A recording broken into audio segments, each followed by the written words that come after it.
Hello दोस्तों, हमने आपको सुप्रीम कोर्ट कंप्लीट करवा दिया था। आज बात करने वाले हैं उच्च न्यायालय के बारे में। दरअसल उच्च न्यायालय के इसलिए क्योंकि अब राज्य स्तर पर चल रहे हैं। तो जो उच्च न्यायालय है, आइए देखते हैं सबसे पहले कि उच्च न्यायालय का वर्णन कहां पर है और कब से है। उच्च न्यायालय सबसे पहले देखते हैं उच्च न्यायालय का वर्णन संविधान में कहां पर है। जब संविधान की बात करते हैं तो आर्टिकल 214 से प्रारंभ होकर आर्टिकल 232 तक इसमें क्या पाया जाता है, इसमें उच्च न्यायालय के बारे में वर्णन किया गया है। जब हम 214 और 232 की बात करते हैं तो याद हो रहना चाहिए कि आर्टिकल 151 से लेकर 152 से लेकर के 237 तक क्या है, भाग 6 है। तो इस हिसाब से ये क्या पढ़ रहा है, किस भाग में है, तो इसका वर्णन भाग 6 में किया गया है। भाग 6 में उच्च न्यायालय का वर्णन किया गया है। ठीक, आइए अब बात करते हैं कि उच्च न्यायालय का प्रारंभ कहां से इसका प्रारब्ध है या कहां से इसकी संकल्पना ली गई है। जब हम इसकी संकल्पना के बारे में बात करते हैं तो आपको पता होगा भारतीय परिषद अधिनियम 1861 पहला है। भारतीय परिषद अधिनियम हमने आप लोगों को अधिनियम पढ़ाए हैं, सारे अधिनियम आप लोगों ने पढ़ा है। 1861 हमने इसमें आपको बताया था कि पहली बार 1861 अधिनियम के माध्यम से 1862 में, इस माध्यम से 1862 में अर्थात एक साल बाद भारत में उच्च न्यायालय की व्यवस्था की गई थी। इसकी उच्च न्यायालय या हाई कोर्ट की व्यवस्था की गई थी और इसकी जो व्यवस्था की गई थी 3 स्थानों पर किया गया था। बीएमसी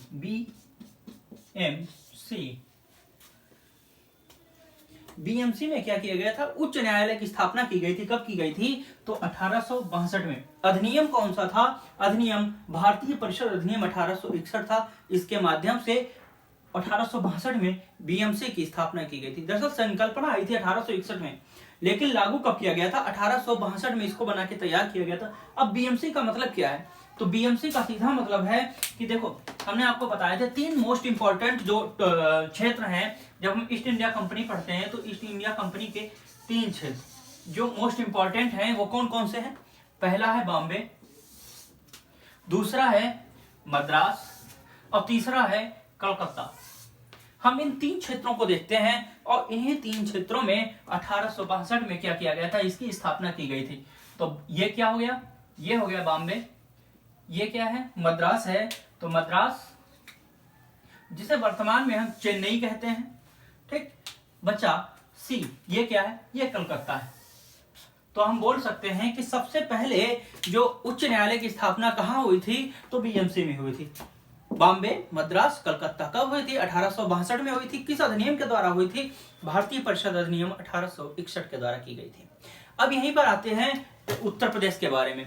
उत्तर प्रदेश में जो चौथा सबसे अहम जो रोल निभाता है वो हाई कोर्ट है उत्तर प्रदेश का, यूपी का। इनकी स्थापना के 2 साल बाद हुई, अर्थात 1864 में। बस इनके बाद क्या हुआ कि एकदम फोड़ चालू हो गई संविधान में, या कह सकते हैं उच्च न्यायालय बनने में।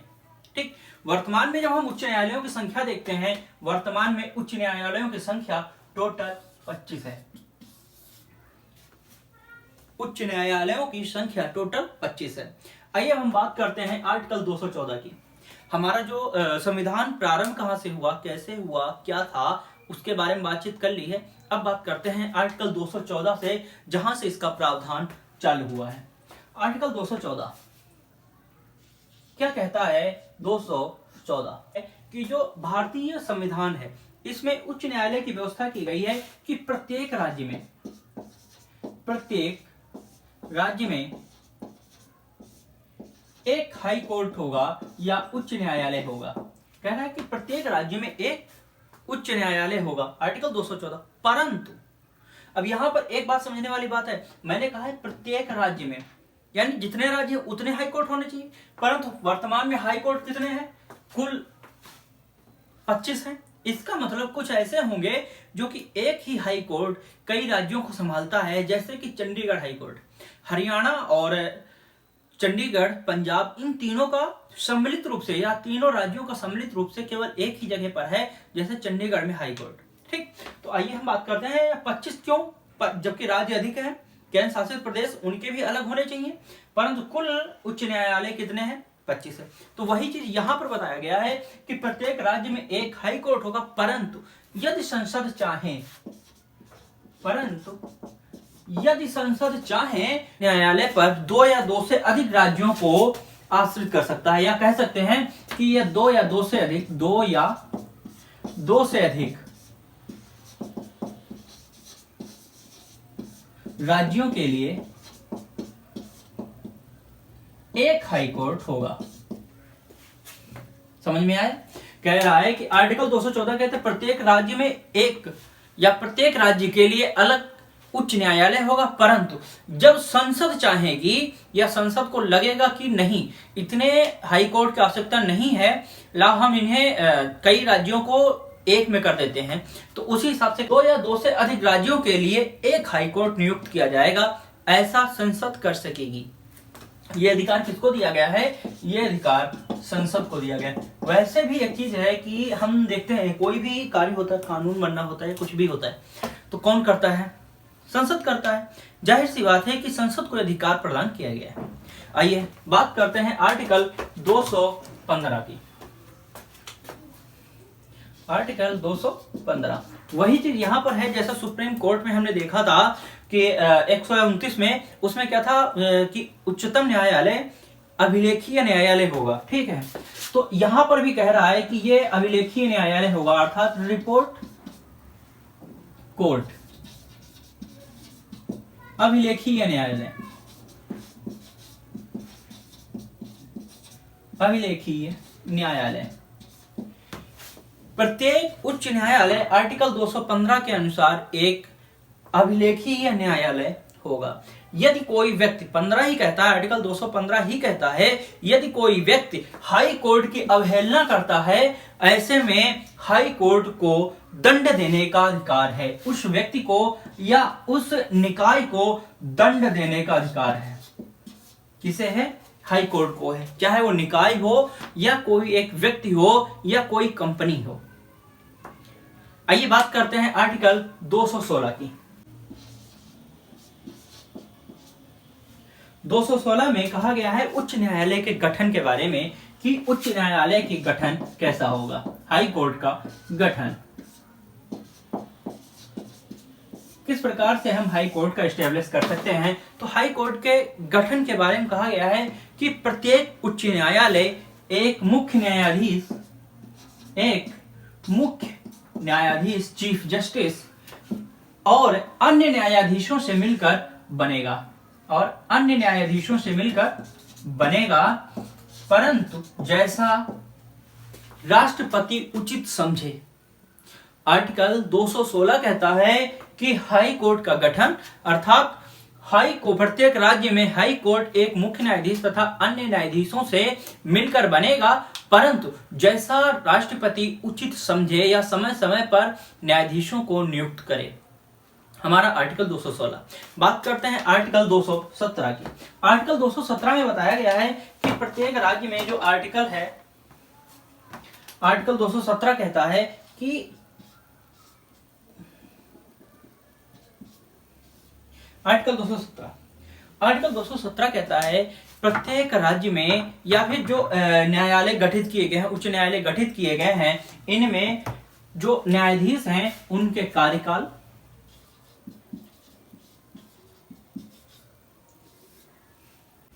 और उनकी नियुक्ति के बारे में बताएगा। आर्टिकल 217 उनके कार्यकाल और उनकी नियुक्ति के बारे में बताता है। जैसा कि हम जानते हैं कि जितने भी सेंट्रल गवर्नमेंट के बेसिस पे जो जॉब्स होती हैं, उनमें जो नियुक्ति होती है मैक्सिमम जो मतलब हायर जो पोस्ट होती है राष्ट्रपति के द्वारा की जाती है। ठीक, यहाँ पर भी जब हम बात करते हैं कि कार्यकाल या नियुक्ति, तो सबसे पहले नियुक्ति देख लेते हैं किस प्रकार से की जाती है। आइए सबसे पहले हम जो नियुक्ति है चीफ के बारे में देख लेते हैं, या जो मुख्य न्यायाधीश है उसके बारे में देख लेते हैं, सीजे के बारे में देख लेते हैं। सीजे मतलब chief justice of high court, यानी हाई कोर्ट का जो मुख्य न्यायाधीश है, इसके बारे में हम देखते हैं कि जो हाई कोर्ट का मुख्य न्यायाधीश होता है, इसकी नियुक्ति के लिए दो लोगों की परामर्श आवश्यक होता है। पहला होता है सीजीआई यानी चीफ जस्टिस ऑफ इंडिया, इसकी परामर्श लिया जाता है। और दूसरा होता है जिस राज्य के उच्च न्यायालय में मुख्य न्यायाधीश को नियुक्त करना है वहां के गवर्नर से, यानी इन दोनों के परामर्श के पश्चात chief justice of high court या हाई कोर्ट के मुख्य न्यायाधीश को नियुक्त किया जाता है। अब बात करते हैं, ये तो होगी मुख्य न्यायाधीश के बारे में। अब बात करते हैं अन्य न्यायाधीशों के बारे में। जब हम अन्य न्यायाधीशों के बारे में बात करते हैं, अदर जजेस के बारे में बात करते हैं, तो याद रहे अदर जजेस के बारे में क्या होता है कि इन दोनों की तो राय आवश्यक होती है। इसके साथ साथ जो इन्हें नियुक्त किया गया है, अर्थात समग्र रूप से इन तीनों की क्या होती है, राय आवश्यक होती है। इन तीनों से परामर्श करने के पश्चात अन्य न्यायाधीशों को नियुक्त किया जाता है। हम आपको एक चीज बता दें, चाहे वो देखो उच्च न्यायालय हो, चाहे वो हाई कोर्ट हो, ठीक, या सुप्रीम कोर्ट हो, बस छोटा सा कॉन्सेप्ट है, हाई कोर्ट या सुप्रीम कोर्ट हो, इन दोनों में न्यायाधीशों की नियुक्ति राष्ट्रपति करता है। राष्ट्रपति करता है। ये कौन कहा है, गवर्नर अर्थात राज्यपाल नहीं करते हैं। ठीक है, तो इतना याद रखना, न्यायाधीशों की नियुक्ति राज्यपाल करता है, परंतु ये केवल हाई कोर्ट और सुप्रीम कोर्ट की बात है। अगर यहीं पर आ जाए अधीनस्थ न्यायाधीशों की नियुक्ति कौन करता है, तब गवर्नर होगा। अधीनस्थ न्यायालय का मतलब हो गया जो जिला स्तरीय न्यायालय होती हैं उनके बारे में है, उनके बारे में जब बात करेंगे तब बताएंगे। अभी देख लेते हैं कि जो चीफ जस्टिस है हाई कोर्ट का, उसकी नियुक्ति के लिए भारत के मुख्य न्यायाधीश और उस राज्य के राज्यपाल, इन दोनों से परामर्श करने के पश्चात राष्ट्रपति मुख्य न्यायाधीश की नियुक्ति करता है। जब अन्य न्यायाधीशों की नियुक्ति के बारे में बात आती है तो इन दोनों का परामर्श तो आवश्यक होता है, इसके अतिरिक्त इस व्यक्ति की भी परामर्श आवश्यक होता है। क्लियर हुआ? आइए अब बात करते हैं कि हमने बताया कार्यकाल के बारे में। एक चीज याद रखना, जितने भी स्टेट स्तर पे होंगे उन सभी का कार्यकाल सिर्फ और सिर्फ 62 साल होगा, 62 ईयर, केवल 62 साल होगा। इतना याद रखना, जो उच्च न्यायालय होते हैं इनके न्यायाधीशों की जो मैक्सिमम एज है या कार्यकाल है वो 62 वर्ष होती है। आइए बात करते हैं, इनके कार्यकाल हो गई। सभी का देखो आर्टिकल नहीं लिखवाएंगे, जिनके मोस्ट इंपॉर्टेंट है हम सिर्फ उनके आर्टिकल लिखवाते चल रहे, ठीक है।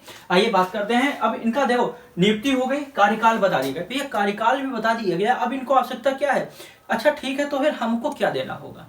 हमने पूछ लिया नियुक्ति कौन करेगा, पता चलेगा। अच्छा कार्यकाल कितना होगा, बता दिया गया कि 62 साल होगा, इसके बाद तुम रिटायर कर दिए जाओगे। चलो ठीक है, तो हमको ये बता दो कि हमें क्या देना होगा, मतलब हमारी योग्यता क्या होनी चाहिए। तो सबसे पहले अब योग्यता देख लो कि भारत का क्या हो, नागरिक हो। एक चीज याद रखना, सिर्फ राज्यपाल का एक ऐसा पद है जिसमें कहा गया है कि इस व्यक्ति को जन्म से भारत का नागरिक होना चाहिए। अन्य किसी भी पद में यह नहीं कहा गया है कि जन्म से भारत का नागरिक हो, सिर्फ बोला गया है भारत का नागरिक हो। आइए, कह रहा है कि भारत का नागरिक हो। अब दूसरा यहीं पर कह रहा है कि किसी भी न्यायालय में 10 वर्षों का न्यायिक अनुभव हो। न्यायिक अनुभव, अब न्यायिक अनुभव का मतलब क्या हुआ, न्यायिक अनुभव का मतलब हुआ कि किसी न किसी उच्च न्यायालय में कम से कम 10 वर्षों या किसी निकाय में 10 वर्षों तक लगातार जज रहा हो। यहां 10 वर्षों तक जज रहने की बात हो रही है, या न्यायिक कार्य कर चुका हो। अब एक बात यहां पर सोचने वाली बात है, जब हम सुप्रीम कोर्ट के मामले में पढ़ते हैं तो सुप्रीम कोर्ट में यह 10 वर्षों की बजाय 5 वर्ष बोलता है कि 5 वर्षों का अनुभव हो, यानी जज के रूप में 5 वर्षों का अनुभव हो किसी भी उच्च न्यायालय में। अब यहां पर कह रहा है कि किसी भी उच्च न्यायालय में या किसी भी न्यायालय में कम से कम 10 वर्षों का न्यायिक अनुभव हो, या फिर मतलब न्यायाधीश रह चुका हो। मुख्य न्यायाधीश में क्या होता है, उसमें यह कंपलसरी कर दिया जाता है कि वो हाई कोर्ट में ही कम से कम 10 वर्षों तक क्या रह चुका हो, न्याय व्यवस्था संभाल चुका हो, या जज रह चुका हो, या न्यायाधीश रह चुका हो। मुख्य न्यायाधीश के बारे में कि हाई कोर्ट में ही रहा हो 10 वर्ष। लेकिन जब अदर की बात करते हैं तो अदर में 10 वर्ष नहीं, मतलब 10 वर्ष तो है, ये हाई कोर्ट नहीं देता है। जिला स्तर पर भी अगर वो 10 वर्षों तक रहा है तो उसे वहां से प्रमोट करके सीधे उच्च न्यायालय में भेजा जा सकता है। समझ में आया? अब ये बात करते हैं कि अनुभव की बात हो गई। अगर ये नहीं है, मान लो ये नहीं है, तो या में दूसरे ऑप्शन है। दूसरे ऑप्शन में क्या है कि उसे कम से कम फिर वही चीज है कि 10 वर्षों का अधिवक्ता का अनुभव हो, यानी वकालत का अनुभव हो, अधिवक्ता का अनुभव हो। कह रहा है कि कम से कम 10 वर्षों का अधिवक्ता, वो भी जो अधिवक्ता है ये नहीं 8 साल किया 2 साल बाद, या 5 महीने बैठ गए उसके बाद किया 10 साल हो गया, नहीं, ये अधिवक्ता का जो अनुभव हो ये भी लगातार हो। दोनों क्या है? लगातार हो। अर्थात जो न्यायिक अनुभव यानी जज का, न्यायाधीश का जो अनुभव है वो भी लगातार होना चाहिए 10 वर्ष। जब हम वकालत की बात करते हैं कि अगर जज नहीं हो तो कम से कम वकील ही हो 10 वर्षों तक किसी भी उच्च न्यायालय में। अब यहां पर देखो, चाहे मुख्य न्यायाधीश की बात की जाए या अन्य न्यायाधीश की, पहली बात मुख्य न्यायाधीश मैक्सिमम जो है अधिवक्ता नहीं बनते हैं, न्यायाधीश बनते हैं। दूसरी बात, यहां पर जो बात कर रहा है वो कह रहा है हाई कोर्ट में, हाई कोर्ट की बात की जा रही है। किसी भी हाई कोर्ट में 2 या 2 से अधिक या 10 से अधिक जो हाई कोर्ट्स हैं उनमें अधिवक्ता की भूमिका निभा चुका हो लगातार, कम से कम कितनी? 10 वर्षों तक। कहता है यदि किसी न्यायाधीश के बारे में आयु विवाद हो, आयु विवाद हो यानी आयु से संबंधित किसी प्रकार का कोई विवाद है, ऐसे में उच्च न्यायाधीश की जो विवाद संभाला जाएगा या जो विवाद पर जो प्रतिक्रिया दी जाएगी वो सबसे पहले कहां जाएगी? मान लो कोई न्यायाधीश है, आयु विवाद उस पर, ठीक है, केस किया गया, तो इसे कौन संभालेगा? सबसे पहले सुप्रीम कोर्ट संभालेगा। सुप्रीम कोर्ट परामर्श, इसके बाद ये अपना परामर्श देगा भारत के राष्ट्रपति को, यानी प्रेसिडेंट को, राष्ट्रपति को ये देगा। राष्ट्रपति क्या करेगा? इसका जो फैसला होगा वो अंतिम फैसला माना जाएगा। इसका फैसला क्या होगा? अंतिम फैसला होगा।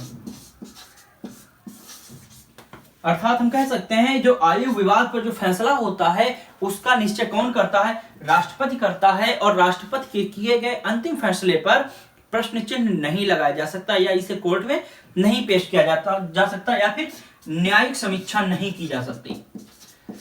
न्यायिक समीक्षा नहीं,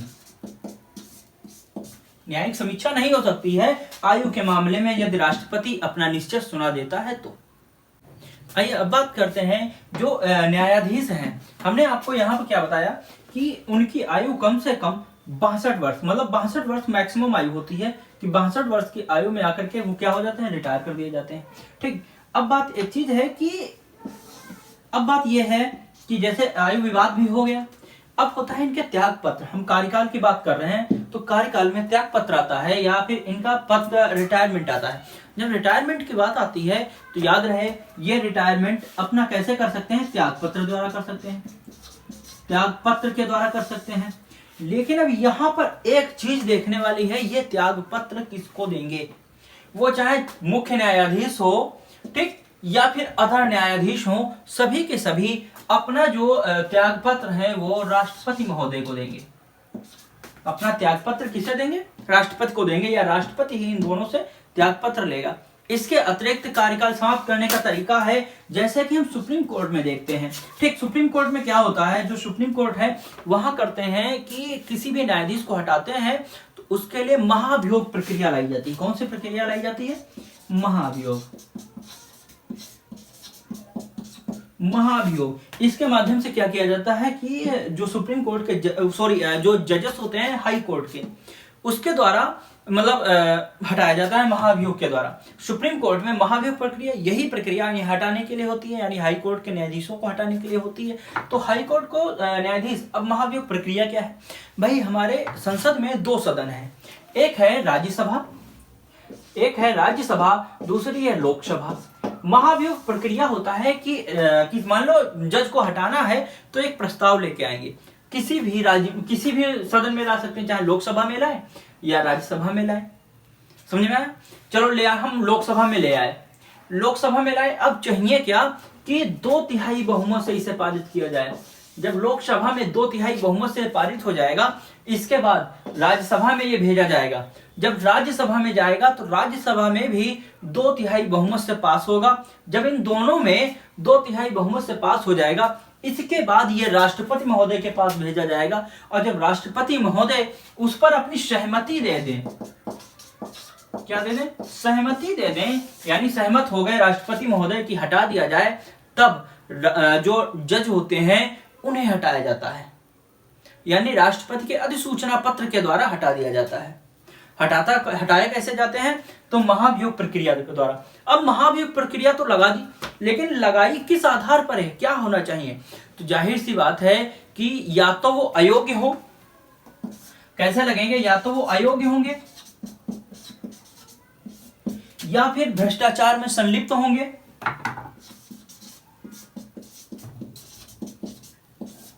या फिर कदाचार में संलिप्त होंगे। कदाचार भ्रष्टाचार का ही एक दूसरा रूप है, मतलब अपने कार्यभार को ना संभाल पाना, दूसरों से, मतलब वही भ्रष्टाचार से संबंधित है कि जब भ्रष्ट कोई जज होता है, ऐसे में जब मामला पकड़ में आ जाता है या किसी को संदेह हो जाता है, तब ये महाभियोग प्रक्रिया लाई जाती है। यहां तक क्लियर हुआ? आइए बात करते हैं कि शपथ के बारे में, कि इनको शपथ कैसे और कौन दिलाता है। जब हम शपथ की बात करते हैं तो याद रहे, शपथ का जो वर्णन किया गया है वो आर्टिकल 219 में किया गया है। आर्टिकल 219 में कहा गया है कि जो हाई कोर्ट के जजेस हैं उन्हें शपथ दिलाई जाएगी। शपथ का वर्णन किया गया है। और शपथ सबसे पहले देखो मोस्ट इंपॉर्टेंट है, जो बराबर पूछा जाता है। अब यहां पर हम ले लें सुप्रीम कोर्ट को। सुप्रीम कोर्ट में शपथ कौन दिलाता है? जाहिर सी बात है, तुरंत आ जाएंगे राष्ट्रपति महोदय। अब यहीं पर पूछ लिया, हाई कोर्ट के जजेस को शपथ कौन दिलाता है? क्या होगा? राष्ट्रपति? नहीं, राष्ट्रपति नहीं होगा, बल्कि होगा governor. Supreme court, sorry, high court में जो न्यायाधीश होते हैं, इनको शपथ गवर्नर दिलाते हैं। यदि मान लो कि गवर्नर उस वक्त उपलब्ध नहीं है, परंतु न्यायाधीश नियुक्त किया गया है, अब ऐसे में उस व्यक्ति को शपथ कौन दिलाएगा? जाहिर सी बात है कि न्यायाधीश जिस व्यक्ति को नियुक्त करे, न्यायाधीश जिसे नियुक्त करेगा, वो जज को क्या करेगा? शपथ दिलाएगा। समझ में आया? आर्टिकल 219 कहता है शपथ के बारे में, उसके बारे में, अर्थात कहता है कि हाई कोर्ट के प्रत्येक न्यायाधीश को राज्यपाल शपथ दिलाएगा, परंतु यदि राज्यपाल नहीं है तो ऐसी अवस्था में या ऐसी स्थिति में राज्यपाल जिस व्यक्ति को नियुक्त करेगा वो व्यक्ति उसे शपथ दिलाएगा। अब यहीं पर एक बात और कही गई है कि आर्टिकल 220 कहता है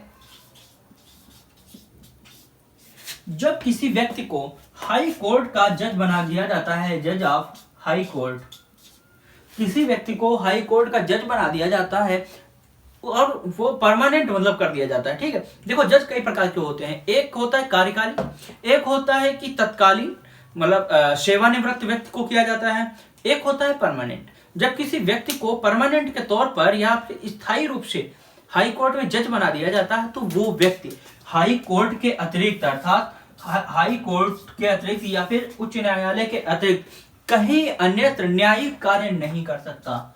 कैसा कार्य? न्यायिक कार्य नहीं कर सकता। हाँ, अगर कर सकता है तो हाई कोर्ट के अतिरिक्त एक स्थान और है, वो है सुप्रीम कोर्ट। अर्थात हाई कोर्ट के अतिरिक्त सुप्रीम कोर्ट में एक अपना मतलब कार्यकाल कर सकता है, वकालत कर सकता है, जज बन सकता है वहां जाकर के सेवानिवृत्ति के बाद।